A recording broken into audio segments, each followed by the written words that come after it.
नमस्कार, मैं M K Jha, history lecture Jharkhand एक बार फिर से आप सभी का अपने इस digital platform digital classroom by M K Jha में स्वागत करता हूं।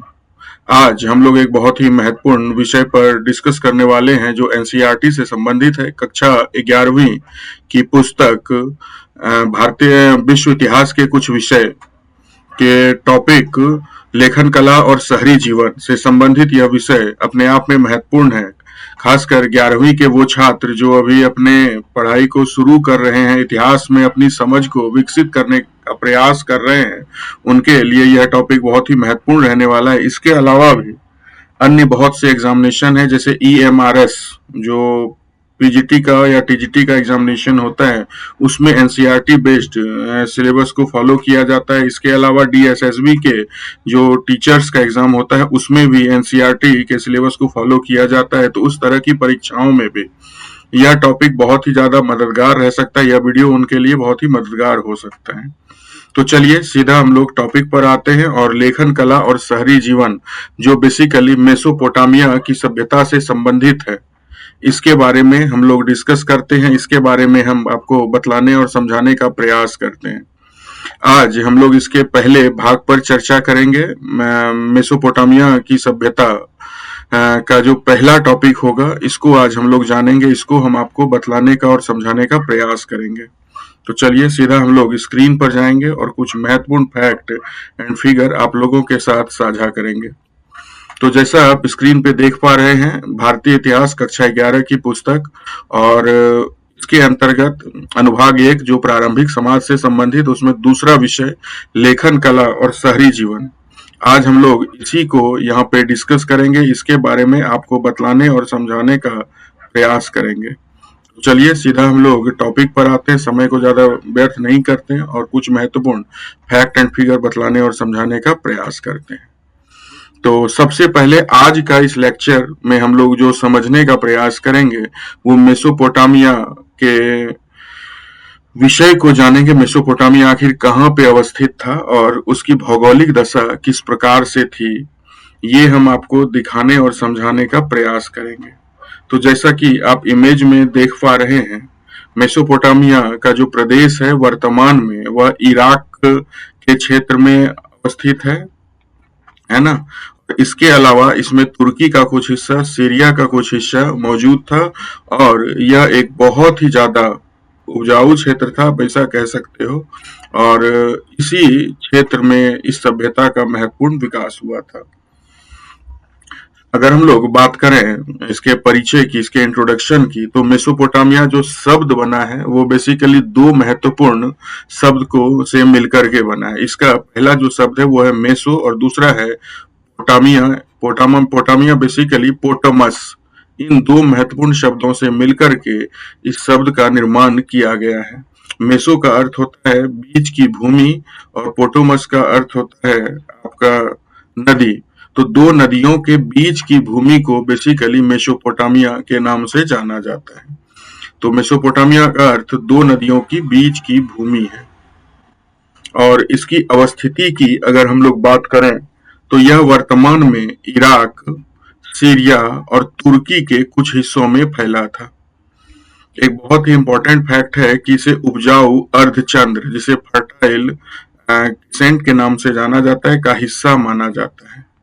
तो यहाँ पे आपके मन में एक सवाल आ सकता है, इमेज में भी आप देख सकते हैं, ये उपजाऊ अर्धचंद्र है और ये क्या है, इसको थोड़ा सा हम लोग समझने का प्रयास करेंगे, उसके बाद हम लोग आगे बढ़ेंगे। ये आप देख पा रहे हैं बिल्कुल एक उपजाऊ क्षेत्र है ये, और मेसोपोटामिया की जो पूरी सभ्यता है वो इसी क्षेत्र में फली फूली और पनपी थी।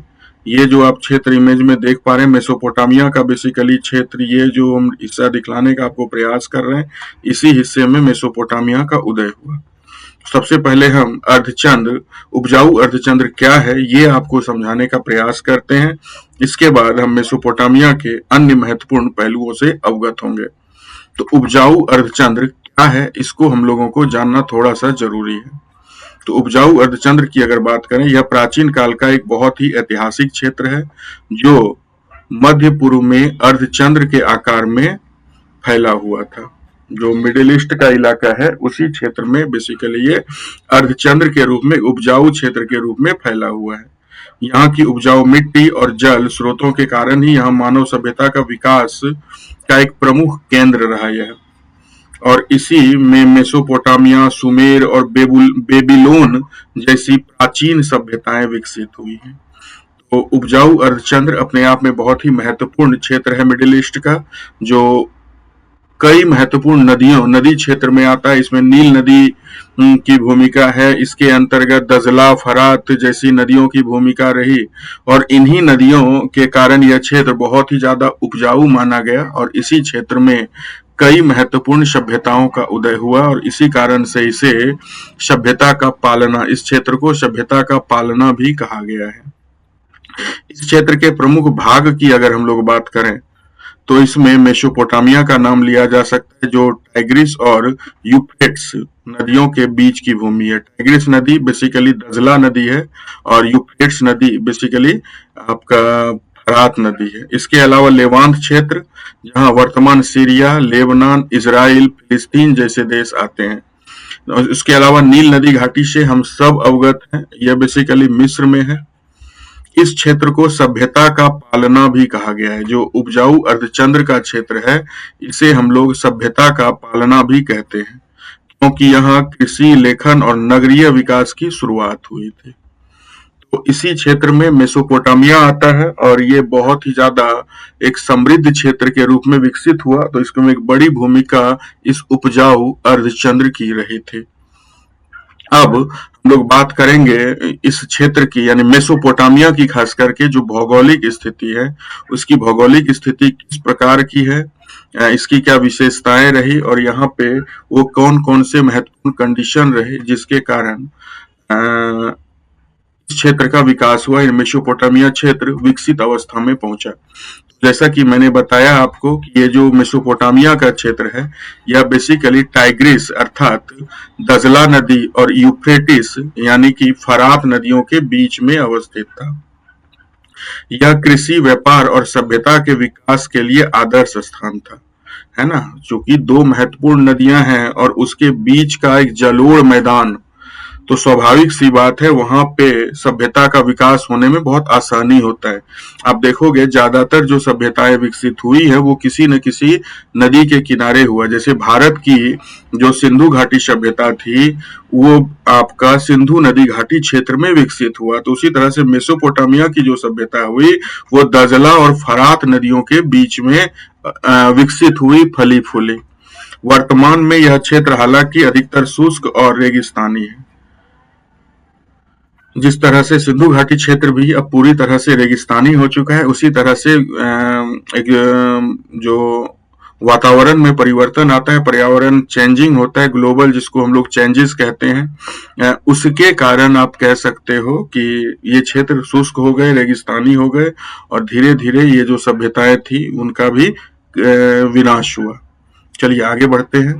प्राकृतिक संसाधन की बात करें तो यह क्षेत्र प्राकृतिक संसाधन के दृष्टिकोण से भी ठीक ठाक था, बहुत बेहतर तो हम नहीं कहेंगे, चूंकि खनिज संपदा इत्यादि का यहाँ पे थोड़ा सा अभाव है ना यहाँ पे बहुत ज्यादा खनिज संपदा है, और आप कह सकते हो धातु वगैरह नहीं होने के कारण ये लोगों का जो पूरा का पूरा डिपेंडेंसी हुआ वो व्यापार वाणिज्य की ओर हुआ। आप देखोगे मेसोपोटामिया आगे चल के एक बहुत ही महत्वपूर्ण व्यापारिक सभ्यता के रूप में उभरता है। भारत के साथ भी इसका बहुत ही अच्छा व्यापारिक संबंध रहा, खास करके जो सिंधु घाटी सभ्यता का क्षेत्र था। मेसोपोटामिया के कई अभिलेखों में सिंधु घाटी सभ्यता के लिए मेलुहा नामक शब्द का भी प्रयोग किया गया है। तो सबसे पहले प्राकृतिक संसाधन की अगर हम लोग बात करें तो जल स्रोत टाइग्रिस और यूफ्रेटिस नदी है ना, इसका महत्वपूर्ण जल स्रोत था। कृषि में यहाँ पे गेहूं, जौ, दाल, खजूर इत्यादि की बड़े पैमाने पर खेती की जाती थी। हालांकि खनिज संपदा का यहाँ अभाव था, पत्थर, धातु, लकड़ी की कमी यहाँ का एक बहुत ही बड़ी समस्या थी, और इस कारण व्यापार द्वारा प्राप्त ये सारी चीजें यहाँ पे व्यापार के माध्यम से प्राप्त किए जाते थे। अब यहाँ की थोड़ी सी हम लोग जलवायु को भी समझेंगे कि किस प्रकार की यहाँ पे जलवायु रही और पर्यावरण किस प्रकार का रहा।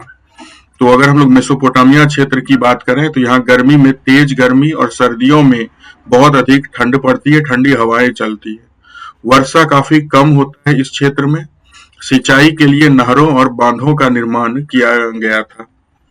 बाढ़ उपजाऊ मिट्टी लाती थी, लेकिन अनियमित होने से नुकसान भी होता था। लेकिन फिर भी जलोढ़ मैदान होने के कारण कृषि व्यवस्था वहां पे अच्छी खासी स्थिति में थी। खासकर जो दक्षिणी मेसोपोटामिया, मेसोपोटामिया भी बेसिकली दो महत्वपूर्ण भागों में विभाजित है, उत्तरी मेसोपोटामिया और दक्षिणी मेसोपोटामिया। तो उत्तरी मेसोपोटामिया जो है वो आपका पहाड़ी और वीरान क्षेत्र है, निर्जन क्षेत्र है। लेकिन जो दक्षिणी मेसोपोटामिया था वो समतल उपजाऊ भूमि था और वहां पे कई महत्वपूर्ण शहरों का विकास हुआ है, जो आगे हम लोग पढ़ेंगे, समझने का प्रयास करेंगे। मेसोपोटामिया के कुछ महत्वपूर्ण क्षेत्रों की अगर बात करें तो सबसे पहला जो क्षेत्र है यहाँ पे उत्तरी मेसोपोटामिया, जैसा कि मैंने कहा ये असीरिया क्षेत्र है और पहाड़ी और पठारी इलाका है। और यहीं पर आपका असुर सभ्यता का उदय हुआ था। यहाँ के कुछ महत्वपूर्ण शहरों में अशुर शहर का नाम लेंगे, आगे हम आपको इन सब चीजों के बारे में बतलाएंगे। दूसरा है मध्य मेसोपोटामिया, इसके प्रमुख शहरों में अक्कद और बगदाद का नाम लिया जा सकता है।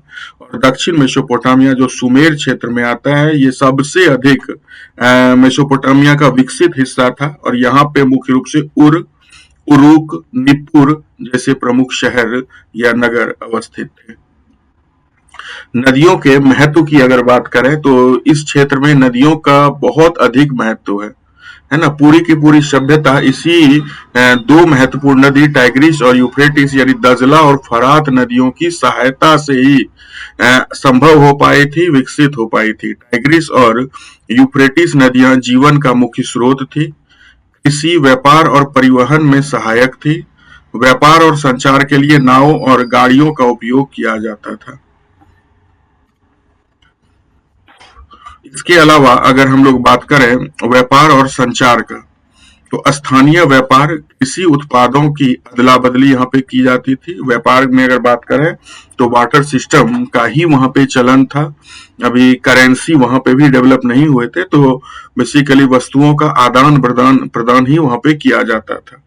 लंबी दूरी के व्यापार के बहुत सारे प्रमाण मिले हैं, खास करके मैंने आपको बताया कि सिंधु घाटी सभ्यता के साथ व्यापार होता था।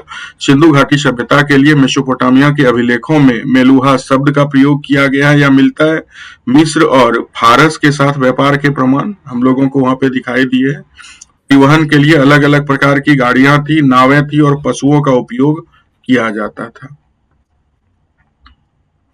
पर्यावरणीय चुनौती की अगर बात करें तो ये एक बड़ी समस्या थी, खासकर बाढ़ की समस्या। चूंकि नदी के क्षेत्र में था तो अनियमित बाढ़ से कृषि और शहरों को बहुत बार नुकसान पहुंचा।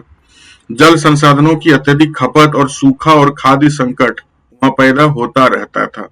बढ़ती जनसंख्या और संसाधनों की कमी से युद्ध और संघर्ष का माहौल वहां बना या बनता रहता था। तो ये सब कुछ पर्यावरणीय चुनौतियां मेसोपोटामिया के क्षेत्र में देखने को मिलती है।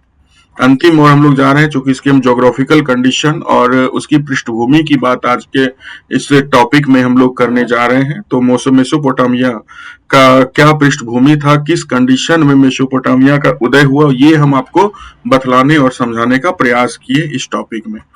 तो मेसोपोटामिया का जो भूगोल है, इसकी सभ्यता कृषि और व्यापार में मुख्य भूमिका निभाता है। यानी मेसोपोटामिया का जो भौगोलिक दशा रहा, जो भौगोलिक स्थिति थी, इसके कारण ही वहां पे सभ्यता फला फूला और पनपा या वो विकसित हो पाया। टाइग्रिस और यूफ्रेटिस नदियों के कारण ही पहली नगरीय सभ्यता का जन्म हुआ। ये दुनिया की पहली नगरीय सभ्यता माना जाता है। इस क्षेत्र ने लेखन, प्रशासन और संस्कृति के कई नवाचार किए।